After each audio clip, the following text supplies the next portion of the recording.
Alright guys, today we're going to be covering one of the most common mistakes that every Oblivion player makes that massively nerfs your damage if you have any kind of melee character, whether you're using blade, blunt or hand to hand.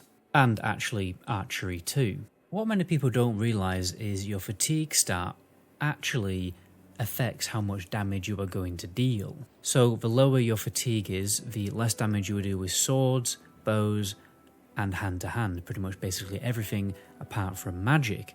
And when you're running around in combat in the day-to-day life of an Oblivion adventurer exploring caves and stuff, you'll be surprised how low your fatigue is most of the time.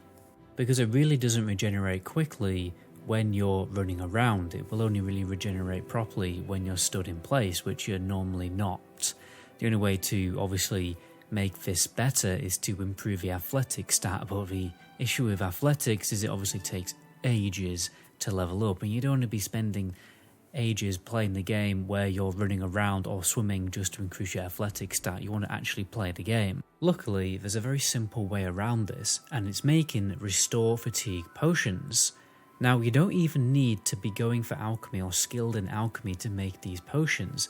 This character I have here, this is one that I've been playing with my girlfriend. I'm trying to get her into Oblivion, and she decided that she didn't want to go alchemy, but it doesn't matter because it's so easy to make restore fatigue potions because there's so many items in the game that have that effect. I mean, look, I've got bread loaf, cheese wedge and potato, and I can make this, and that's going to restore quite a decent amount of fatigue because you can make so many of these potions and just have the little heal over time effect. Well, technically it's not a heal, but we can have the buff just ticking away in the background. Basically, whenever I have a build that's a melee or archery build, I'm always hotkeying restore fatigue potions for me to very quickly use. You'll also find a lot of weak potions of respite knocking around, which you may as well make use of rather than just selling them. Just a little bonus tip, there's farms just outside of Skingrad, and there's a few outside Coral around here where there's a quest where you go and kill these goblins. You probably know the one I'm on about. In these locations you can get a lot of basic restore fatigue items. So I think on this farm there's loads of carrots, and then there's loads of berries in this location. I'll go and quickly show you. So as you can see here, look at how many plants there are. It's absolutely ridiculous, and it's a grapevine.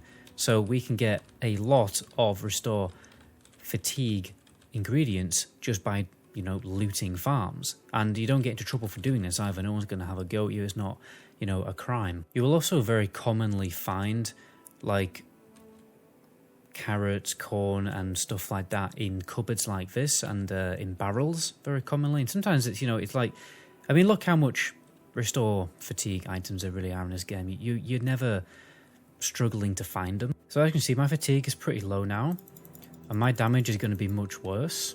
And in worst case scenarios, what can actually happen is you can actually get knocked down. So, but look what happens when I put that restored fatigue potion on. It's coming back much faster, to the point where really it's not really dropping, and I'm maintaining higher damage basically for longer. Let me go and drink another one. So you see how fast it comes back, and I'm maintaining max damage and totally reducing the chance for me to get knocked over. So really, it's Bob's your uncle. Another way you can obviously do this is with the restoration skill to cast magic. However, it is going to have a reduced effect if you do have armor equipped. Anyway guys, that's going to be the end of the video there. My name is a Night Goblin. To the next video, ciao.